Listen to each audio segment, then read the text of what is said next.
और रूस यूक्रेन युद्ध में एक तरफ यूक्रेन के कई शहर बर्बाद हो गए हैं तो दूसरी तरफ रूस को भी बड़ा नुकसान हुआ है। रूस के अधिकारियों ने यह माना है कि यूक्रेन के हमलों के दौरान उनके भी कई सैनिक की मौत हुई है। रूस ने कीव से सेना पीछे हटाने पर भी सफाई दी है और इसे बातचीत के बाद उठाया गया कदम बताया। तस्वीरें भी आप देख रहे हैं किस तरीके से भीषण तबाही इस वक्त यूक्रेन का हर शहर झेल रहा है और ये हर शहर की तस्वीर है, एक ही शहर की तस्वीर नहीं जहां पर हर कुछ बर्बाद कर दिया गया है रूस की तरफ से। और अब तो ये भी कहा जा रहा है कि रूसी सेना धीरे धीरे पीछे हट रही है, लेकिन इसको लेकर भी अब रूसी सेना की ओर से सफाई आई है। उधर जर्मनी ने दावा किया कि बुचा नरसंहार में पुतिन की पलटन के साथ खूंखार वैगनर ग्रुप के हत्यारे भी शामिल थे, जिन्होंने बुचा शहर में बर्बरता की सारी हदें पार कर दी और उस शहर को कब्रगाह में तब्दील कर दिया। लेकिन भाड़े के हथियारों से मासूम लोगों की हत्या करवाने की पुतिन की साजिश बेनकाब हो गई।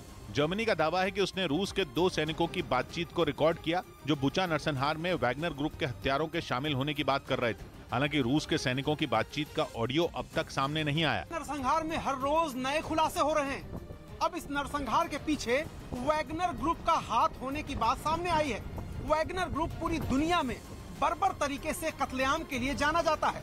वहीं यूक्रेन का दावा है कि बुचा में 400 से ज्यादा मासूम लोगों की गोली मारकर हत्या कर दी गई, जिसकी निशानियां बुचा शहर के हर कोने में मौजूद हैं।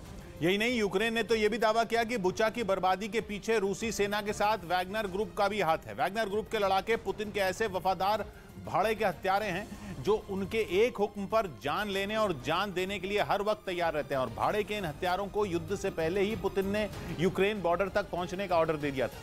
दावा है कि यूक्रेन युद्ध से पहले वैगनर ग्रुप अफ्रीका में तैनात था और 24 फरवरी को जब रूस ने 3 तरफ से यूक्रेन पर हमला किया तो पुतिन के ये खूंखार हत्यारे उसमें शामिल रहे।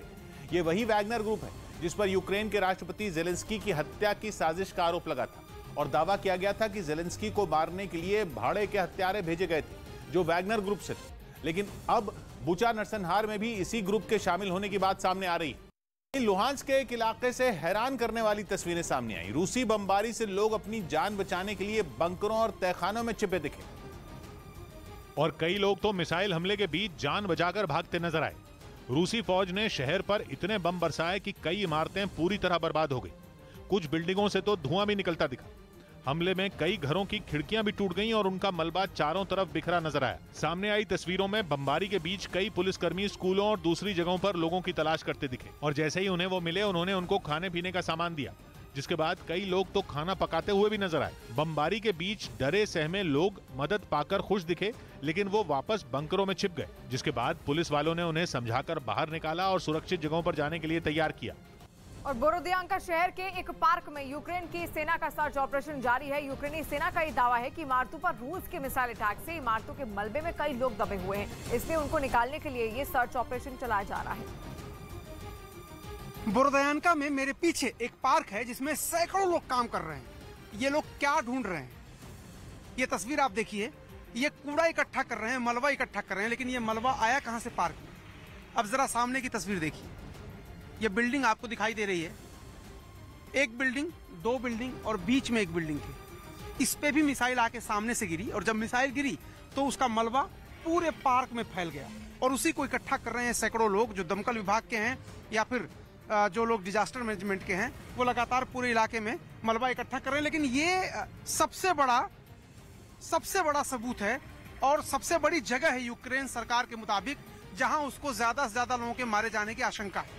यूक्रेन की सरकार कह रही है कि सैकड़ों लोग दबे हैं मलबे में, लेकिन इस मलबे में कितने लोग हैं ये तब तक पता नहीं चलेगा जब तक ये मलबा पूरी तरह से यहाँ से हटा नहीं लिया जाता। और इसलिए आप देखिए कि चारों तरफ जहां भी आपकी नजर जाएगी लोग काम करते हुए दिख रहे हैं और इस मलबे को जल्दी से जल्दी यहाँ से साफ करने की कोशिश कर रहे हैं। बड़ी बड़ी मशीनें लगी हैं, क्रेन लगी है। देखिए यहाँ पर बुलडोजर भी है, बुलडोजर चल रहा है इस वक्त, क्रेन है, 2 क्रेन है इतनी बड़ी बड़ी जो मलबे को हटा रही है। रात दिन काम चल रहा है यहाँ, ताकि यहाँ जो लोग अंदर जिनकी डेथ हो गई है या हो सकता है कि एक आध जिंदगी कोई बची हो जिसकी संभावना बेहद कम है, उनको जल्दी से जल्दी बाहर निकाला जाए।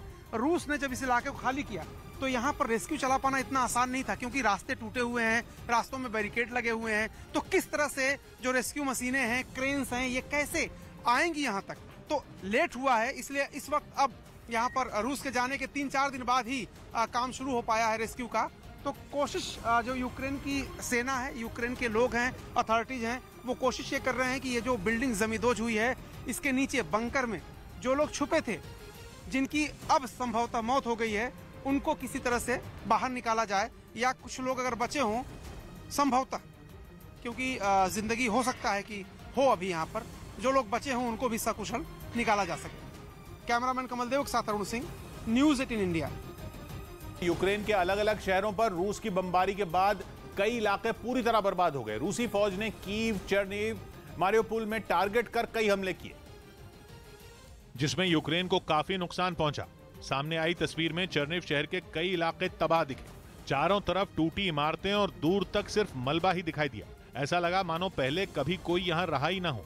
ज्यादातर नुकसान छोटे और लकड़ी से बने घरों को हुआ।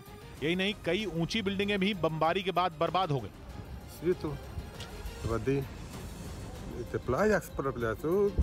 दावा किया गया कि रूस ने धार्मिक स्थलों को भी नहीं छोड़ा और उन पर भी बम बरसाए। सामने आई तस्वीरों में एक चर्च के अंदर सिर्फ मलबा ही दिखाई दिया।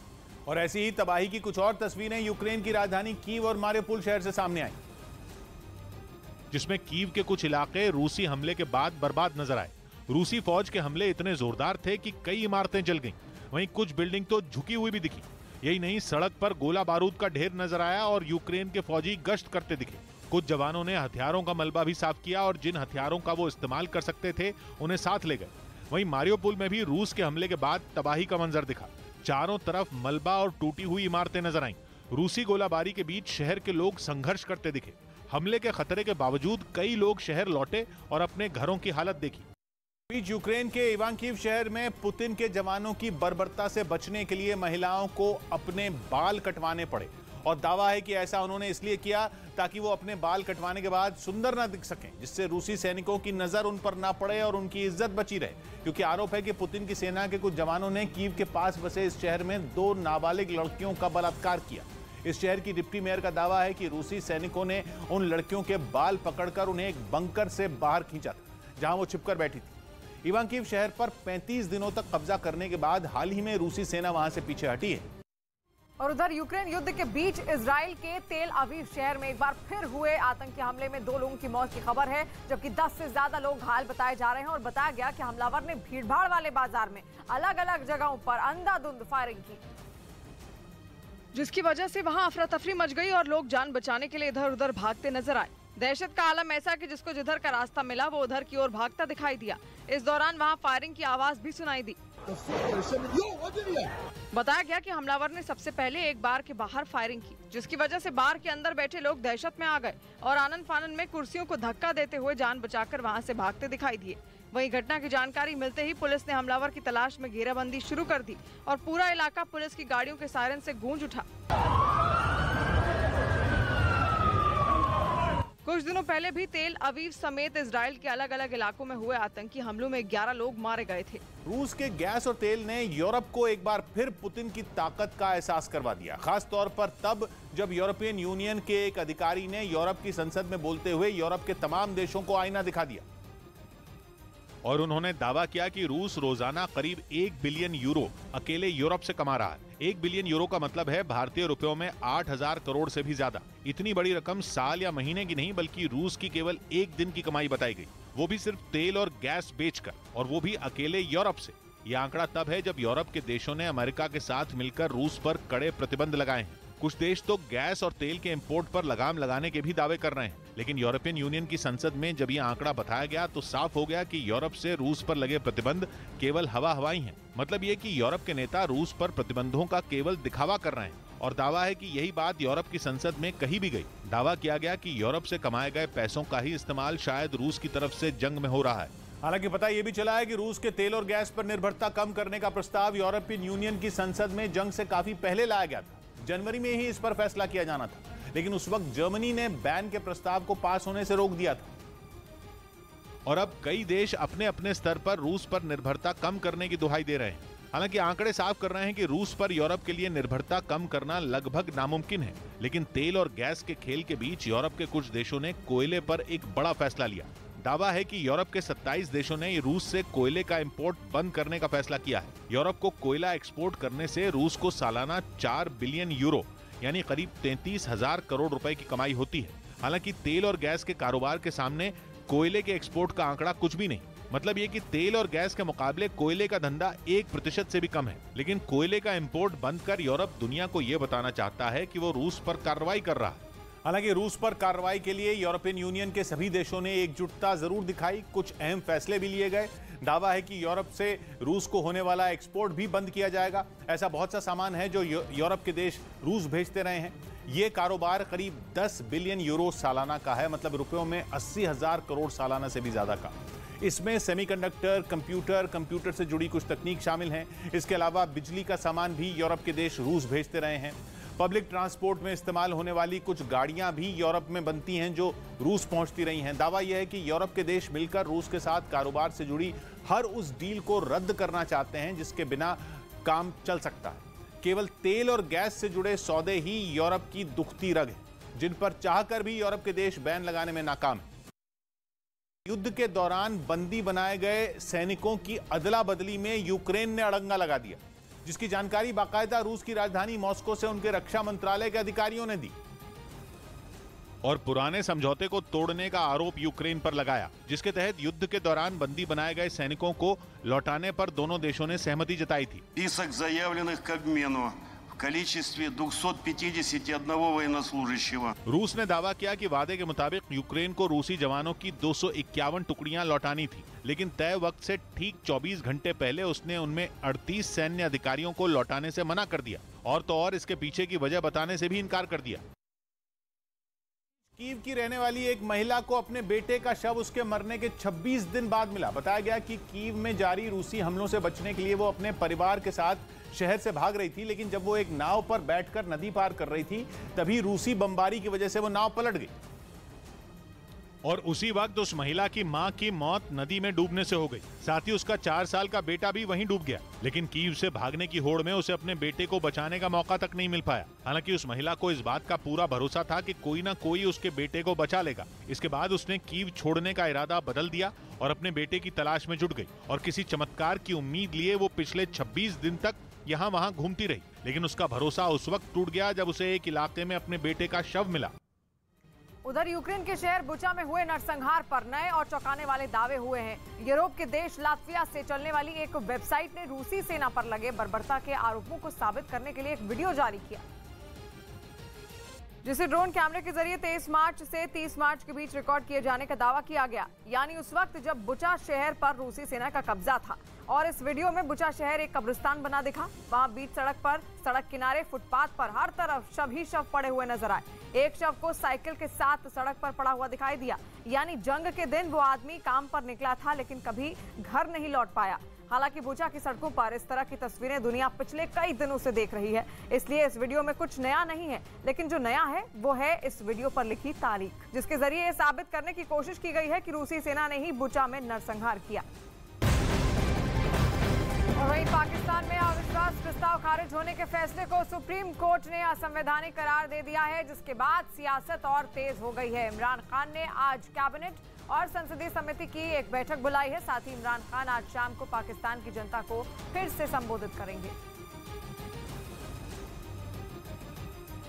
और पाकिस्तान सुप्रीम कोर्ट के फैसले के बाद पूर्व पीएम नवाज शरीफ ने इमरान खान पर निशाना साधा है। नवाज शरीफ ने कहा कि पाकिस्तान को एक ऐसे शख्स से निजात मिली है जिसने देश को बर्बाद करके रख दिया।